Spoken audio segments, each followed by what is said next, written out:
Hey everybody, this is Mike Van Meter, and welcome to the Recovery is Possible podcast. And I want to thank you for joining me. And you can reach us at our Facebook site, which is also called Recovery is Possible, or our website, which is vanmeterwellnesssolutions.com. And this episode is sponsored by FHE Health, a substance abuse and mental health treatment center specializing in treatment for first responders' needs, including PTSD, anxiety, and substance use. So take the first steps to a better life today by visiting FHEHealth.com. And as you guys know, we're here to educate the public about addiction, remove the stigma associated with addiction, and offer any support and help that we can. And we do that by having guests on this show. And today I have with me Pete Sousa. And Pete, I'm just going to give a little background how I met Pete. Those of you that listen to this podcast know that the last episode was Hillary Phelps, and it was through Hillary Phelps that she connected me to Pete Sousa, and she said, you got to interview this guy. He's very, very interesting. And he and Hillary went to college together down at the University of Richmond, which is a beautiful campus down there. And one of my kids looked at the University of Richmond, and I went down there and realized it was way too much money, so they didn't go there. They went somewhere else. But Pete and I, Pete, you don't know this. You and I have a lot in common because Pete played football down there at the University of Richmond, and I was in the band and I played tuba. So I've watched a lot of football, and he's played a lot of football. But he's the born. Well, it's funny. That's part of my story, and we'll get to that. The whole football experience, yeah. Oh yeah, no, I look forward to it, and I probably got all that wrong, but I do know that you went to the University of Richmond. But hey, currently he's an anchor in Waco, Texas, a morning anchor out there with KWTX, and that's a CBS affiliate out there in Waco. And I was in the Dallas FBI office, northwest of that, for about 10 years. But he's also play-by-play with ESPN, and been there about 7 years. He's been doing the play-by-play, I think, about a year now. And I know, Pete, I know you're thinking that with my stellar football career that you're going to be calling my plays, but yeah, I'm old and broken down now. So, but with that, well, you've got quite the experience. When we look at your stats, it's not bad. You know, at DC Police, the FBI. Now you're working in the recovery field, and you know, I working your way into politics. I don't know, man. I think you look pretty good on paper. You know what? That's been the story of my life, Pete. And that is, I look pretty good on paper. It's the delivery part that's the hard part, you know. But no, welcome to the show. Welcome to the show. Yeah, well, thank you so much for having me, and thank you for giving me the opportunity. Yeah, well, you come very, very highly recommended from Hillary Phelps, and she said that you have a very, very powerful recovery story, and it's something that our listeners are going to want to hear all about, because we are about that experience, strength, and hope. And, you know, addiction's a horrible thing, but the good news, Pete, is that people can and do get better, right? And that's your story, correct? It took me 10 years to get a year, and that's my story. It doesn't have to be everybody else's story. But I finally, when I surrendered, I really started to experience life. And I hadn't been experiencing life. I'd been, you know, prior to that, I'd just been constantly poured alcohol or drugs on any feeling that I had because I was very fearful. But yeah, as you talked about the fact that this thing works, it works. Yes, the recovery works if you work it. I've learned that. So it's interesting. You said your sobriety date is 2012, correct? November? Well, it's November 7th, 2011. But by the the first time I was able to get a year was in November of 2012. That was my 1 year anniversary. Oh, wow. Okay. So you and I were pretty close. And I also had about 10 years to get to the point where I could put that together. And if you don't mind, maybe kind of go back to the beginning and talk about, like, how did you get there? What got you to that point? Sure. Where you felt like you needed to get well?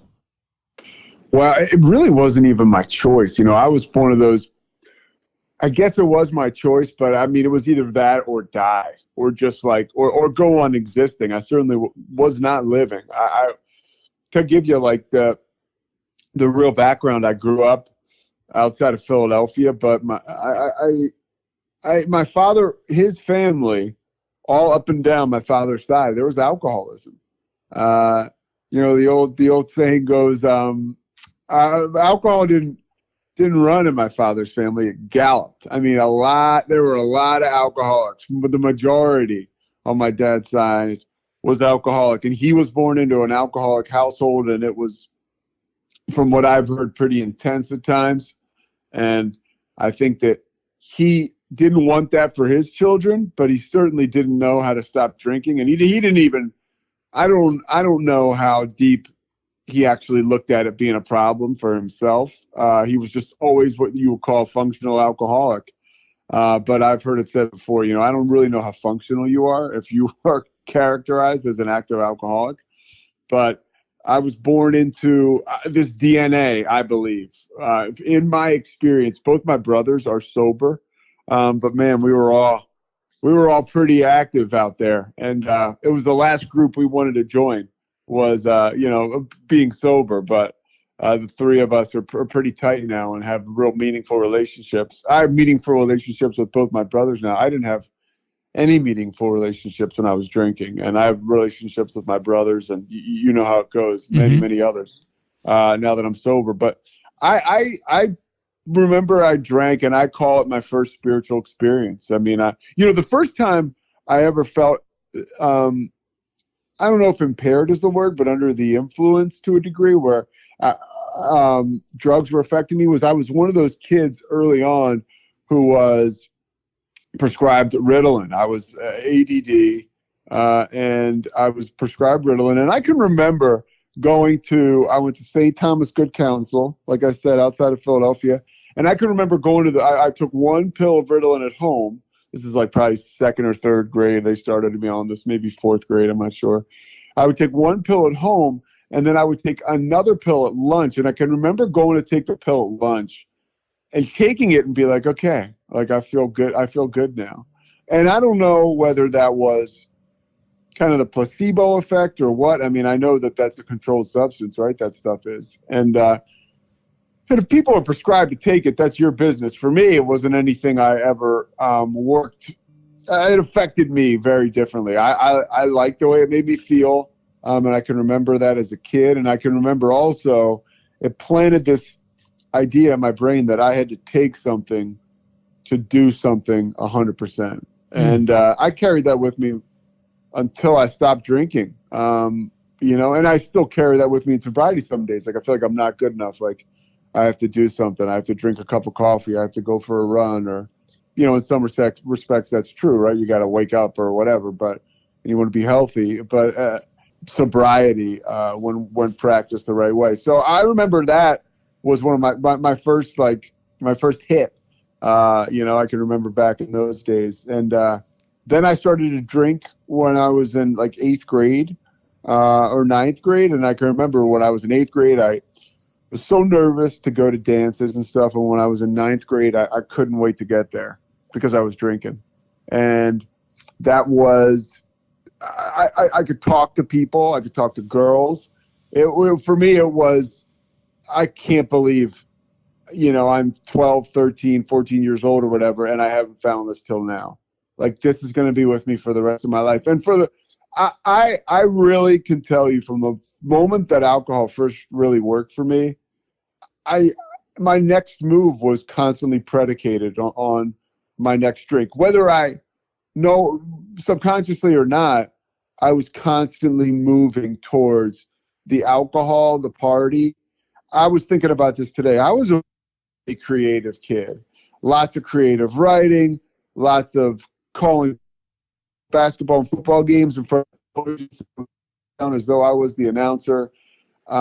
Just a really, really excitable young kid. And the moment I started to drink and started to take drugs, my whole life revolved around that substance and also partying and women, the opposite sex. And I think a lot of that's connected to the ego side of it. Mm-hmm.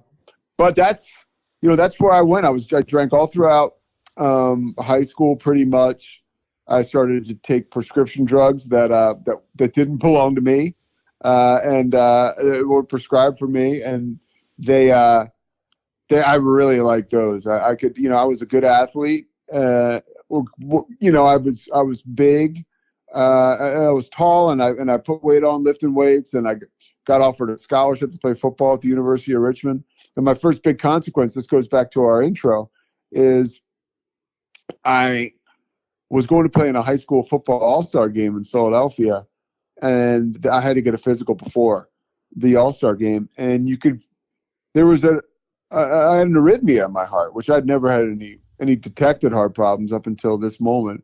And the doctor said, this is summer going into my freshman year in college. The guy giving me the physical, the MD, was like, I can't clear you to play in this game. Something's wrong with your heart. So I would like you to get a physical. I mean, go see a cardiologist if I'm going to allow you to play in this game.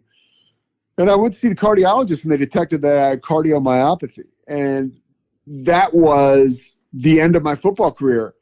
And the number one memory as an addict and a sober person now that I take away from that experience was the doctor said to me, the cardiologist was like, you could have gotten this cardiomyopathy one of two ways. You could have gotten it through abuse of alcohol and drugs, or you also could have gotten it could be viral. Your body was fighting a virus for so long, the virus goes away, and your body attacks your organs as it tries to fight the virus. And I was like, oh, it must have been viral. Right away, knowing that I had been taking a lot of drugs and I'd been drinking a lot. I'd also been lifting a lot and working out a lot. I think my body was just run down. Look, I don't know, right? I'm not a cardiologist, but it seemed like the perfect storm to me. And I would bet everything I have that alcohol and drugs had something to do with that condition I developed. And so I went to Richmond. I stayed on scholarship. They had me contribute to the football team, but I never played. And looking back, I never processed that. I got to college right away, and I realized that I could drink. Luckily, I was involved with the football team, so they kept tabs on me. They did. And if I was late for class, I had to go to study hall. I was part of the team. They did a great job of making me feel a part of. But I never processed the fact that I couldn't play. And in college, my drinking just went off the charts, and marijuana use was if we say marijuana is okay. If marijuana use can be out of control, I was out of control. I mean, I'd convinced myself that I could do anything high, and I just was high all the time. And I'll tell you, I never really did anything wrong to anybody when I was high, but I certainly wasn't helping myself. And it was just another way for me to kind of escape whatever the hell was going on. And I look now, I was dating a girl in college, and she took Adderall, and I really hadn't done any kind of speed since then. And I can remember, of course, what did I do? I literally was just drunk one time at her dorm or something, or her apartment, and I took one, and I was like, oh man, that's right, this stuff. And so that again created or just kind of reconnected me with that speed, and I had a love affair with that stuff. So alcohol and speed were like, French fries and ketchup to me all the time together. And this is all, by the way, Mike, I have a bad heart, and I get through college. I kind of just greased through, but I'd always gotten through on like a handshake, a wink, and a smile. And I was always pretty entitled to. I didn't realize this till, again, all these things that I can see clearly now. I was born on third base, thought I hit a triple. I've heard people say that, and boy, did that apply. I've never heard that. Did that apply to me? I had two brothers who kind of were both athletes, and they both kind of paved the way for me socially. My parents, I never had to really want for anything. I grew up in the suburbs of Philadelphia, nice area. They call it the Main Line. It was good living, man. And I don't know. I thought it was always going to be that way. I graduated college. A friend of mine linked me up with a job in New York City. I was working for a sports agent, and I was, you're partying all the time in New York. I had a great apartment on the Upper East Side. I mean, life was good, and it didn't last for very long. I started to use cocaine, and that's all I wanted to do really, was drink and use drugs. And again, I had some God-given skills that I was able to tap into and contribute that may be somewhat attractive for some of this stuff I was a part of, right? But the moment I showed up and the moment I became a consistent part of something, I don't think it took people too long to figure that, wow, this guy is, he's got something else happening here. And as you continue to grow and other people are maturing and aging out of it, I was not. And I got my first DUI. Well, actually I got a DUI that was knocked down to a reckless driving when I was at Richmond, but I got a DUI in Philadelphia. I had literally everything that I had told you about that was kind of gift wrap for me out of college. I had just thrown it all away to alcohol and drugs. And I was back in Philadelphia with my parents, and I got into a car accident. I took their car when I wasn't supposed to, and I was drunk. And that was my first introduction to AA. Was October of 2002, and I went and it worked, man. I forged some relationship with guys. I started to get that feeling that we get when we truly commit to the program. But I guess I never truly committed, because I was 4 months in. I started smoking weed with my friends again, and I masqueraded as a sober person. I was consistently smoking weed, but still going to meetings, and I wasn't drinking. And I'll tell you, I didn't get any better, but I wasn't getting terribly worse. But what was happening was I was moving closer to a drink. There's no question about it. When I'm doing something that is altering my state, it's just waiting for me, right? The alcohol and drugs are just waiting for me. I get it. People are prescribed. But when I'm just taking my own will back and doing my own thing with drugs, I'm moving back towards a drink. And that's what happened. I got a job in Colorado working for USA Basketball. And the moment the plane touched down, I started to drink again. And I continued to get opportunities. I moved on from Colorado, USA Basketball. I worked for the Charlotte Hornets, and then I worked for the Philadelphia 76ers doing public relations. But I mean, at all this time, my drug use and my alcoholism is just off the charts. I mean, if I'm keeping it together at work a little bit, I'm not keeping it together at all in my personal life. I mean, if you were to walk inside any dwelling of mine at any of those times, you'd be like, what the hell? There were beer cans and all kinds of paraphernalia or whatever. Maybe I cleaned it up once in a while, but I had all the, to somebody who was in recovery, it was very clear that I was an alcoholic or a drug addict. Other people really couldn't put it together. But, the first big consequence, like I mentioned, was the heart thing.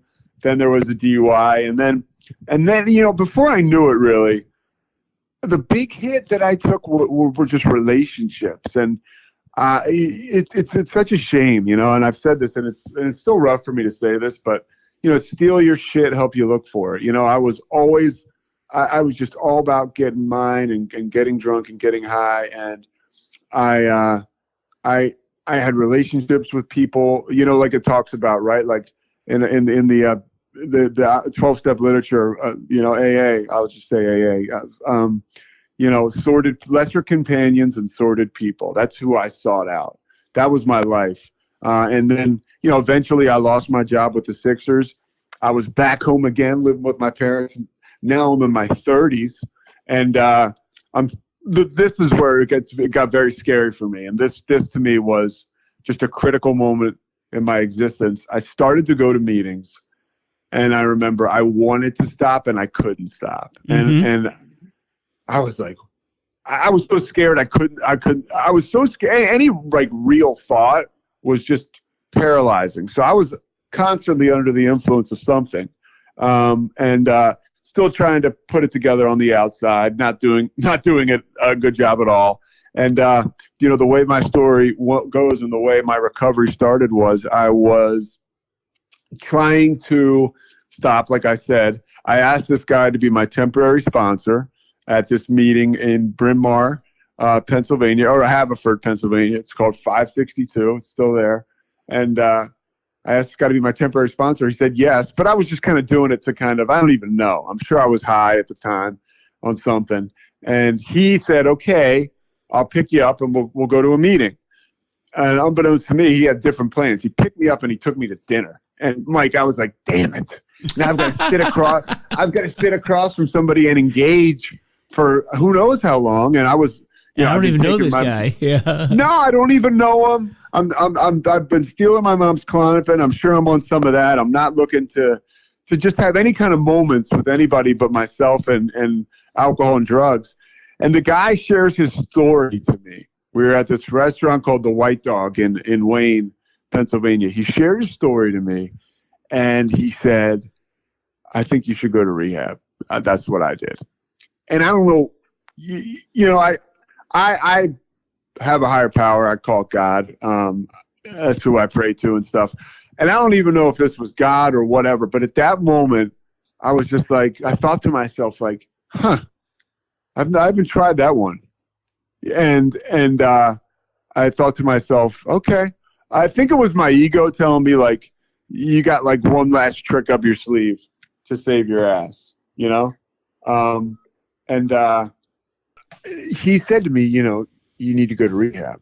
And like I was mentioning, it was probably my ego. I don't know. Or like I said, it could have been God. But I was like, I went home to my parents, right? I put my hands on my hips, and I'm like, I got an idea.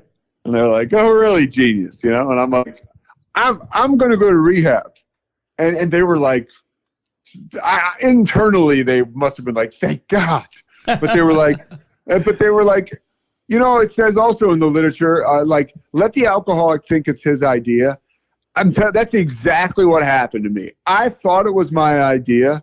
So, man, I moved with it, you know, and I went to a place called Karen outside. It's like a typical alcoholic. I said, okay, well, I need a week. And I went and partied for another week.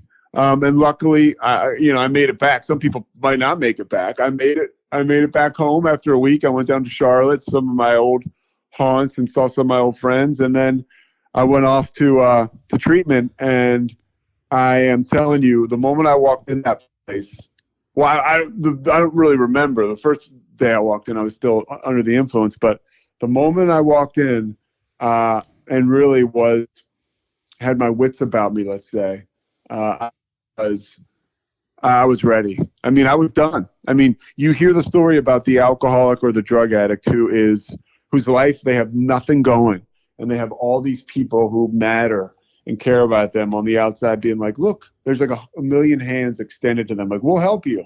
And you're sitting there guarding this nothing of a life that you have. Like, no, stay away from me. I mean, it's really, really horrible to think about, but it's the reality. It was the reality in my case. And when I walked into that rehab, man, things changed because I think they plugged me right into the 12 steps. I started to share about how I felt. That started to feel good. I didn't have any opportunities to leave or, you know, go somewhere else. And I started to follow suggestions. When I got done there, they said, hey, we think you should go to a recovery house. And I thought, that's a good idea.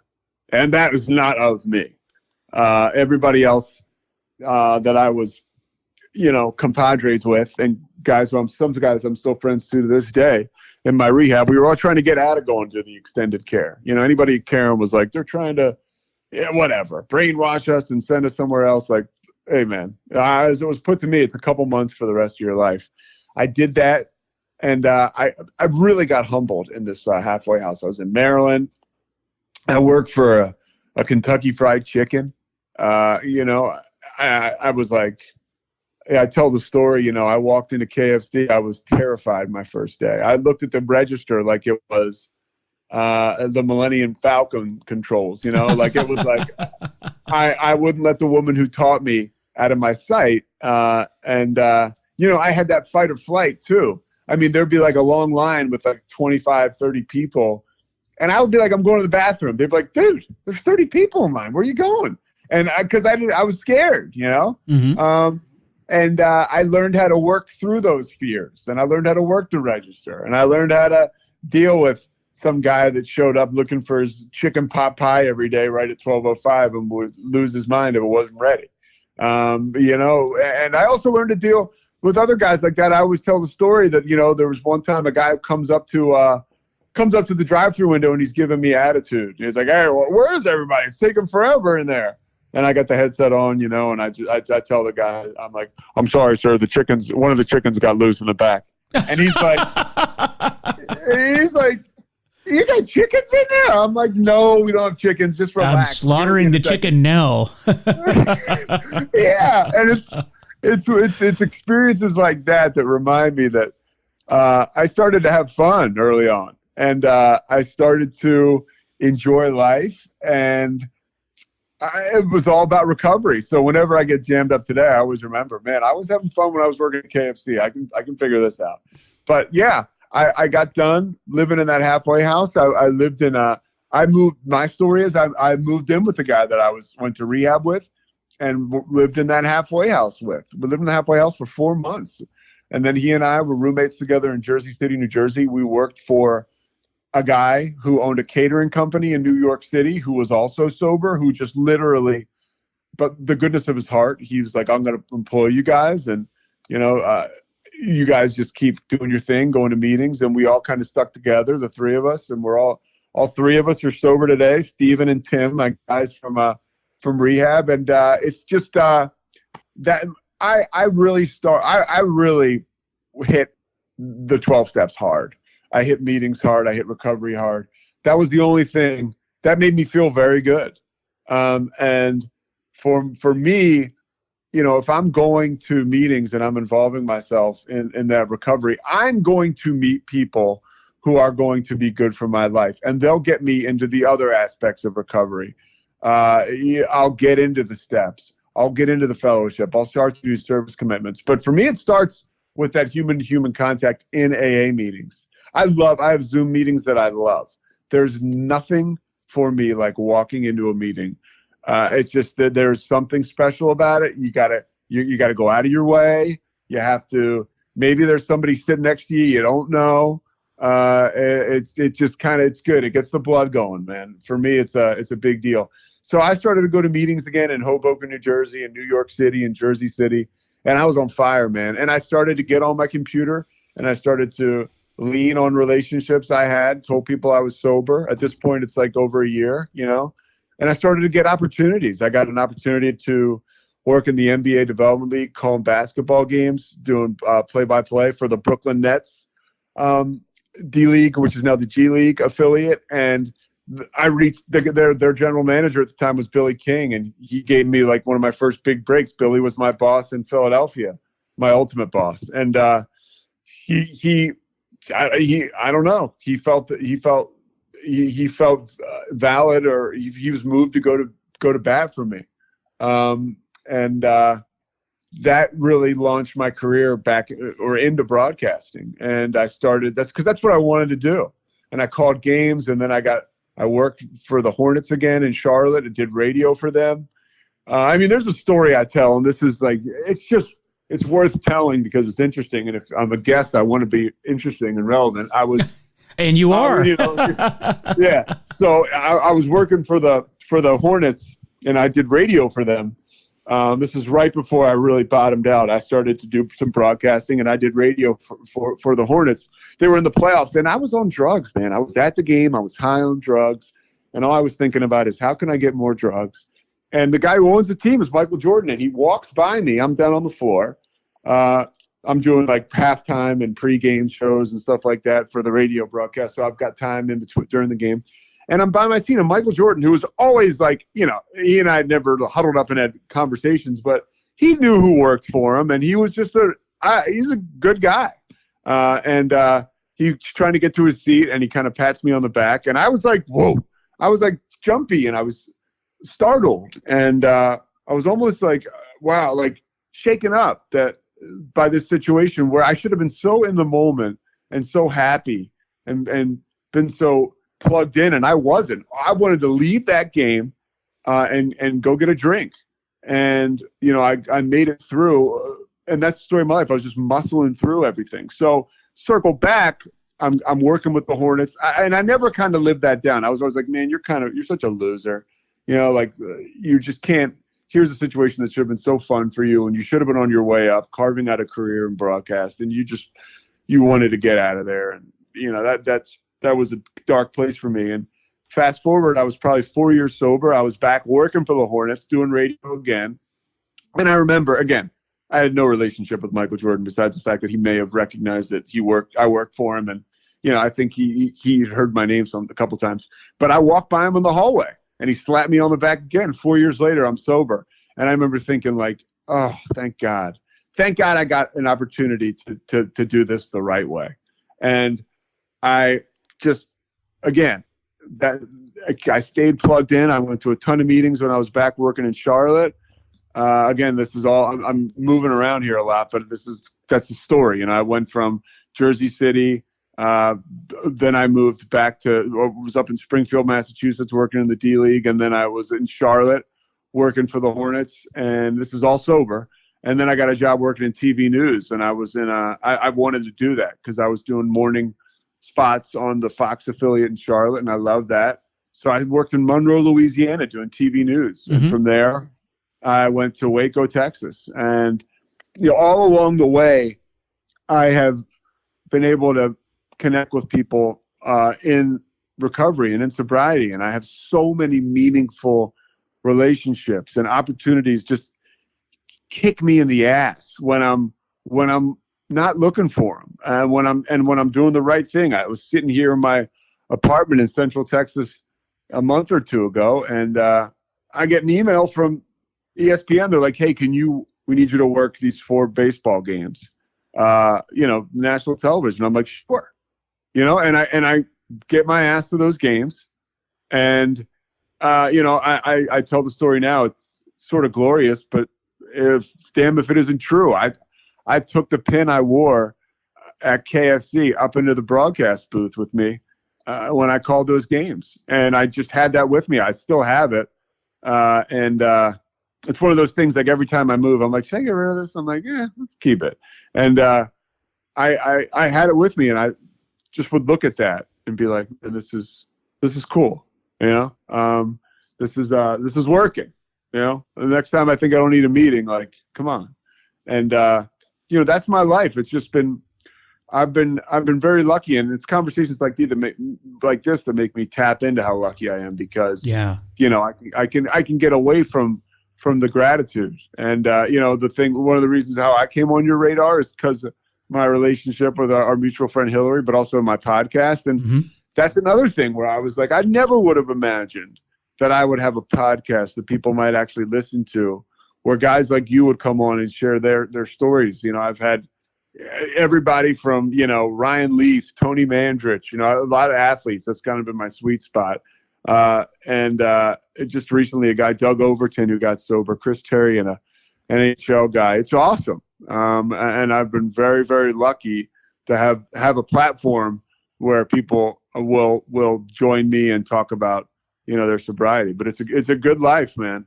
It's a great deal. Yeah, no, it is. And I'll tell you, that really is an amazing story, but it just shows you where life can take you. Life, we say in recovery that life not only gets better, it can't not get better once you put drinks and drugs away. And drinking and drugging keeps us from our potential. There's people out there that just have so much potential in whatever area that they choose to go into, but drugs and alcohol are holding them back. And yours is a story of just showing, what you're absolutely capable of doing if you put it aside and focus on those things that give you pleasure. Because to circle back a little bit, you were talking about you were under the influence of something. If it wasn't alcohol, it was something. It was Klonopin, it was marijuana, it was all those different things, right? And you mentioned that this was escape. And I never understood, and maybe you and I both went through a treatment. And I remember the first time I went to treatment, I never understood the big How many times did you go? You went more than once? Twice. Okay. Yeah. Okay. And then relapsed after that. And then, because I'm I get it. I'm a slow learner. I was just curious. Yeah. Yeah. And when I remember when I was handed listen, there's programs out there, and if you're listening to this and you're in a program that is not AA and it works for you, God bless you. That's fantastic. Yeah, totally. Yeah. Thank you for saying. But I'm an AA guy. Obviously, Pete, you're an AA guy, and I just remember, and I think this is true of all programs. It's not limited to AA. I did not. To me, when I got into treatment, I just thought, oh, they're gonna teach me how to stop drinking, right? That's what and I thought it was gonna be focused on that. And when they handed me this book and I started reading it, I thought, what the heck is this?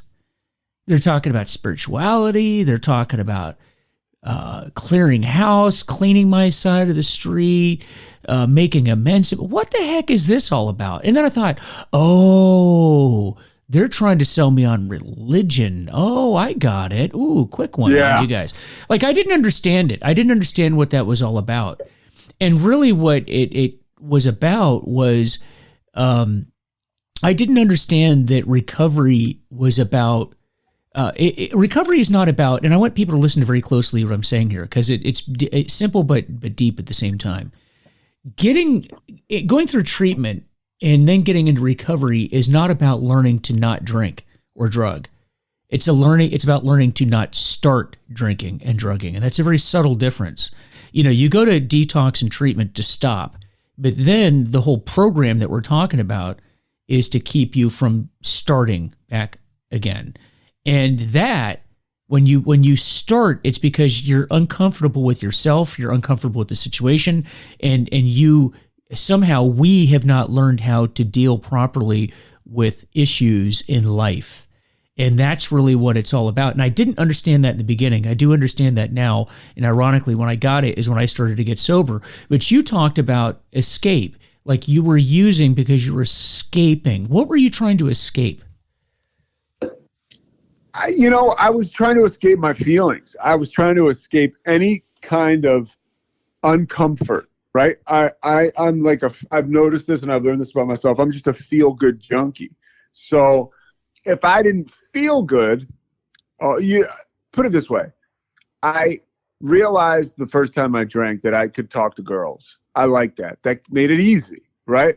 I realized that I had courage that I just didn't have before in so many other aspects of life. And I like that. I like the easy button. And alcohol for me for so long was the easy button. And by the time I didn't know it wasn't the easy button. By the time it wasn't the easy button anymore, I couldn't find any buttons. I was totally lost. There certainly wasn't a stop button. So that for me, it was an escape of feelings. I didn't like feeling any kind of emotional pain. I've heard a guy say this in a meeting too. You can hit me over the head with a hammer and that's fine, but how dare you hurt my feelings? Yeah. And I think that's how I am. One thing to jump in on what you said, I heard a guy say this just recently in a meeting. It's way easier for me to stay sober than to get sober. Yeah. Oh my God. Is that not the truth? Yeah. Oh yeah. I mean, this is the easier, softer, gentler way. This is for sure. Yeah. And I know that if I drink again, I don't know that I'll get back. And I know that I'm here today and I know what this thing offers. So I just got to stay connected. It's funny that you say that, because those of you that are in recovery and have been in recovery for a while have probably run into this before, but you have those moments where you're faced with a situation where you kind of look at somebody else drinking, or maybe alcohol just ends up in front of you. If you're in a situation, you think, oh, I could do that. Nobody would know about it. And so one of my kids is home from college right now. And, she's not alcoholic, and, she drinks on occasion, and, she's just staying here for the summer. She's interning at a company here in Washington, D.C. And she was at a dinner party with one of her friends, and I guess they had given her a bottle of wine, and it's opened, and it's like halfway open, and it's in her room. And I had to go into the room to get something the other day, and I see this bottle. And what's funny? Yeah. It just shows you the alcoholic in me is still there, even after a decade, because, I'm sure you know what I'm thinking, Pete. I look at this bottle, and I'm thinking, ooh, man, I could hit that real quick. Nobody, right? Right. And that just shows you, and that's all, actually, it's kind of a good reminder that it doesn't go away. But my thought. I totally agree. It's kind of healthy. It's humbling. It's healthy. Look, man, you didn't drop to your knees and like lose your mind. No. It's just one of those things that happens to me. Joe Namath is sober, and he's I heard him tell the story once. He calls that voice in his head slick. You know, his sponsor used to tell him that guy is slick. You know, slick tells you, hey man, maybe you can have a drink. Maybe you got to tell Slick to go kick rocks. You know? Oh yeah. Well, no, but here's the thing. So I look at this bottle and first thought, didn't even blink. It was like, wow, I could hit that and nobody would even notice. But then, you know, what I realized is, and it relates to what you just said, and that is that being sober is easier than getting sober. But I knew this is like half a bottle of wine. And I know, when the hell have I only drank half a bottle of wine, right, as an alcoholic? And I knew that there's not enough in that bottle to even get me out the door to go get more. I mean, I just knew that. And I knew that the run and the journey back, because I would just go out and drink anything in my town here. If I could get my hands on it, I would drink it. And to come back from that was I just remember how so much work it was to get to where I am. I'm like, yeah, I don't have the energy to do that. I don't have the energy to do that anymore. And I'll tell you, that's a great point too. There's also that. I think I'm fortunate that I really got it when I was in my 30s. Like it's almost like I was mid 33, but it's like, okay, I'm done. And I know people get sober when they're 20. I know people get sober when they're 60 or 70. But for me, like that was a pretty nice age to stop, because it's like, what are we doing here? I'm exhausted. Well, everybody else seems to have like some kind of a life. I gotta get going here. Yeah, and you know what? It's funny, and you talked about human, because you made a couple of good points here that if people are listening, you know, and what's profound about this whole discussion is, people that listen to this that are struggling, or either A, in recovery, or B, trying to get into recovery, can relate to what we're talking about. You talked about human contact, and I want you to bear with me for a minute on this, Pete, because when I'm done saying this, you're going to go, this is a weird dude, but I don't know. Let me just lay this on you, see what you think. Yeah. All right. So you talked about human contact. That's what you're looking for. And that's a very common theme, actually, is, you know, those of us that are alcoholic, we're looking for just significant context. A lot of people on this podcast talk about that. Hillary talked about that in the last episode, that wanting to connect with other human being.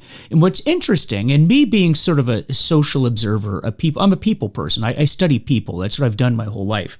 And I've noticed some interesting connections that when I would go to AA meetings or I'd be in treatment, and the way that people, and to a certain extent, the way that I would talk about my relationship with alcohol would almost be like I was talking about a person, if you think about it. People in treatment would say, oh, I feel like I'm in mourning. I'm in mourning over the fact that I'm having to give up drugs or alcohol. And that's funny, because we mourn people that we've lost, or loved ones, a pet, something like that, or a person. I feel like I'm having a divorce. Well, we divorce people. We don't divorce things, if you think about it. And I thought about that. And one day I was walking through a mall and I see a store, a wine store, and it says wine and spirits. And then I thought about that for a minute. And I go, that's an interesting way to refer to it. Spirits. We call hard alcohol spirits. Yeah. Well, a spirit is a living entity, right? It's not a thing. A spirit is like, you know, an entity.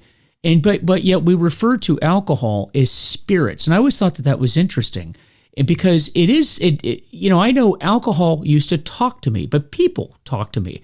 And I remember once that about 6 years into recovery, I was training for a half Ironman, and I was on my last bike ride, and I ended up crashing my bike pretty hard. It like broke half my body. You know, it was a bad. This was going to be a few days in the hospital for sure, and some surgery. And I knew that once it happened.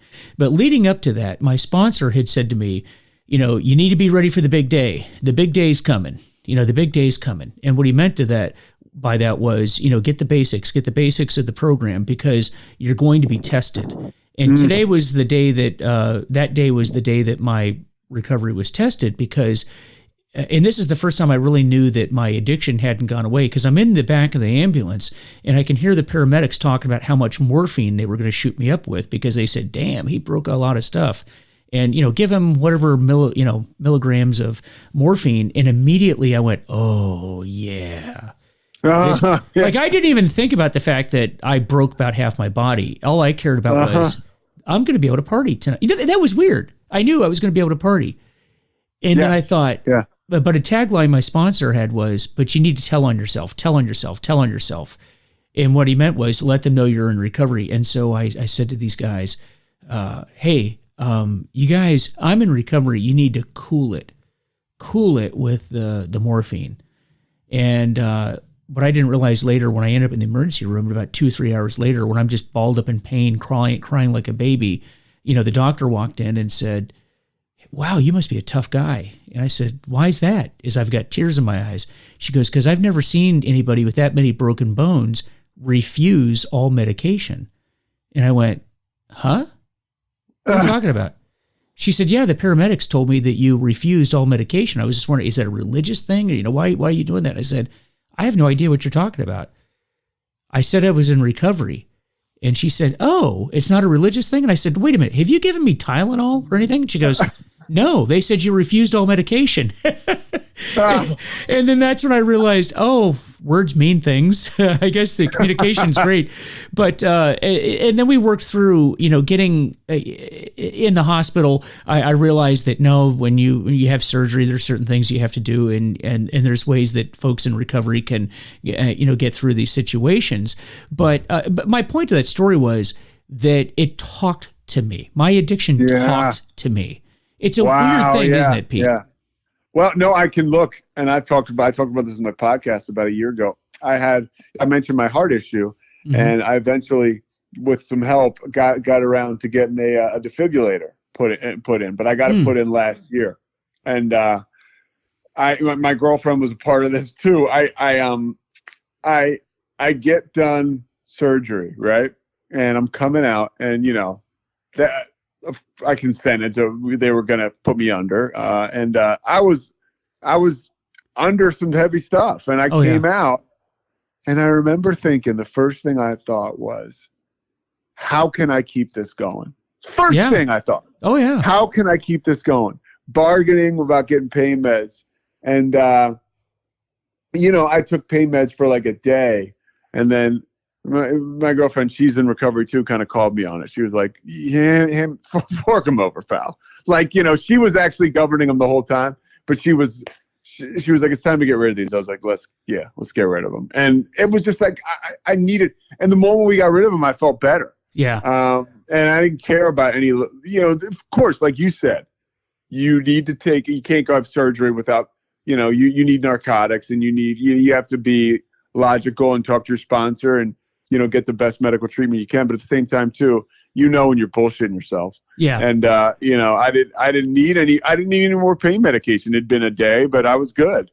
And I got rid of them, and that was cleansing in itself. And they were, but to your story, it was talking to me, dude. Mm-hmm. I don't think it talks. It doesn't talk to the regular people. They just say, no, it doesn't. And the key to that is that, like you, like me, one thing I will say is that I brought people, because I didn't know. I actually thought I was going to have to go through that whole process with no drugs. But, listen, this isn't the 1700s. I mean, if people are cutting you open, which I had to have plates put in my shoulder, and I mean, they were cutting me open. I mean, look, nobody, and if you're listening to this and you're in recovery, I want to be very clear about this.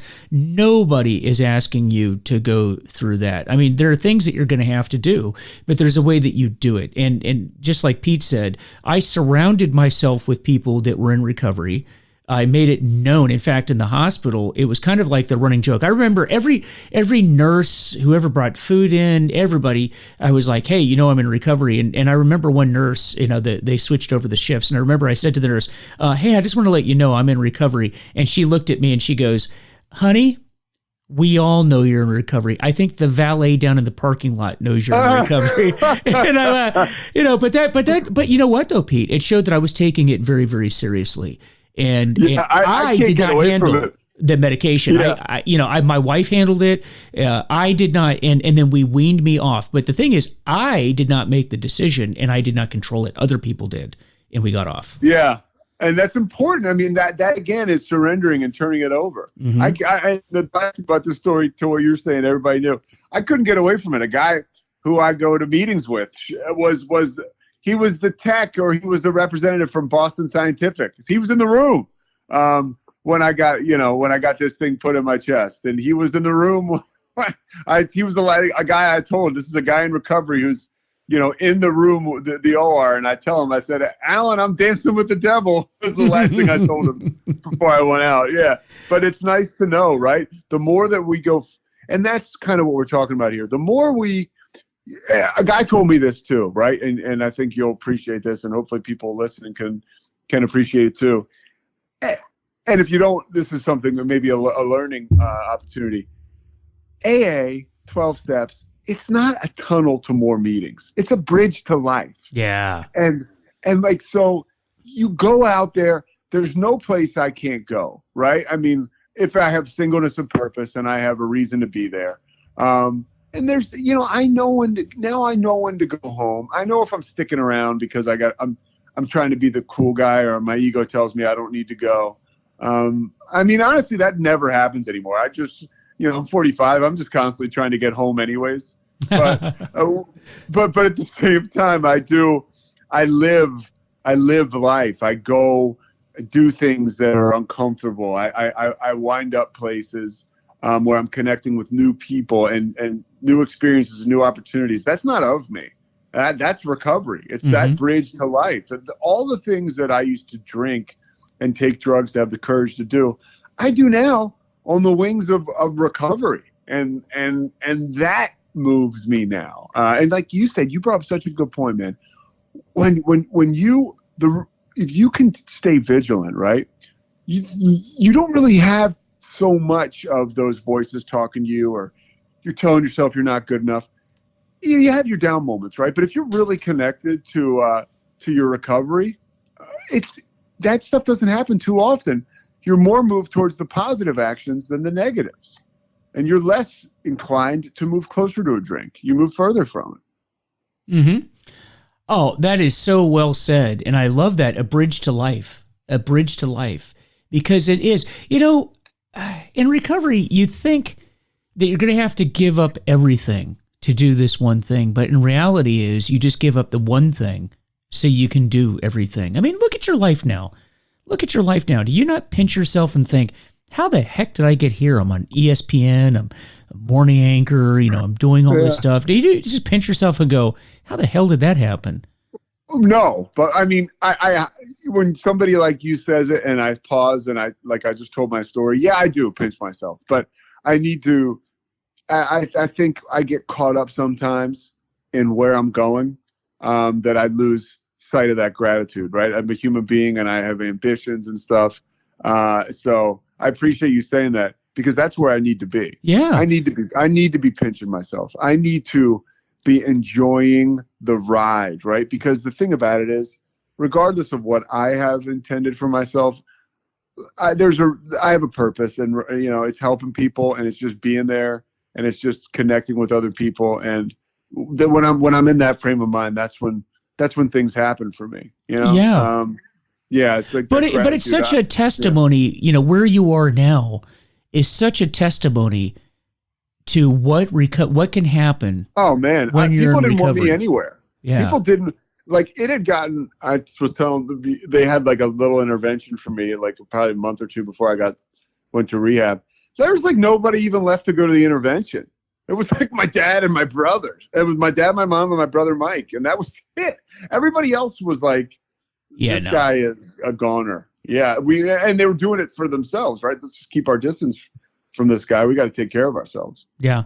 Well, sometimes that's what happens. We become toxic, and that's another. Actually, down the road, I'm going to do maybe the next time you're on this podcast, we can talk about toxic people, because when you get into we were the toxic people in other people's lives, but in recovery, that was something that just came up recently. As a topic, recovery topic that I thought was a good one is, when you get into recovery, protecting yourself. And sometimes, there's some people that just should not be in our lives anymore. And those are toxic people. But the nice thing is, in recovery, we went from being that person to now we need to be careful of people that are like that. And but that's a really good point. And then you'd see that was one of Pete. I'll just one little quick story here.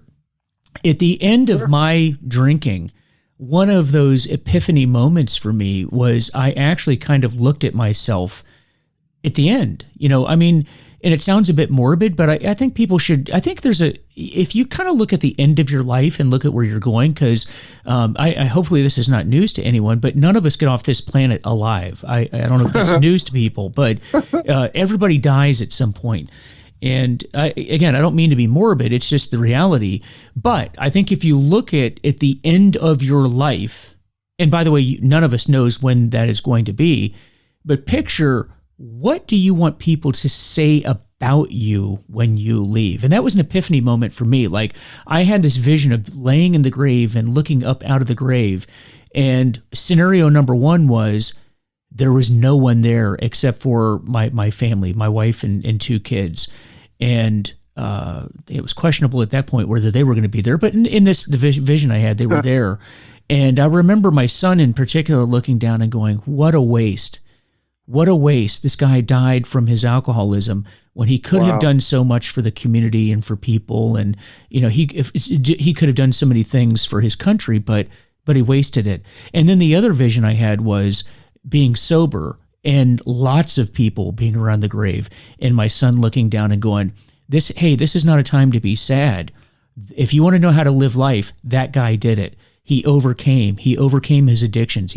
Overcame his addictions, demons and addictions. And look at what he was able to do for his family, his community, and his country. And if you want to know how to live life, folks, that's how you do it right there. Wow. And that was the day I realized that. That's a good exercise for anybody. Anybody. I mean, it's clear. It's obvious you got your foot in the or your feet in the recovery world. I mean, that's pretty obvious. That's a great exercise, I think, for somebody that's in the throes to do. Yeah. Hey, folks, if you're listening to this right now, and if you're listening to this, there's probably a reason why you're listening to this. Think about that. What do you want to be remembered for when you leave planet Earth? Because you will. And how do you want people to think about it? And, guys like Pete here are getting every ounce of life out of every single day.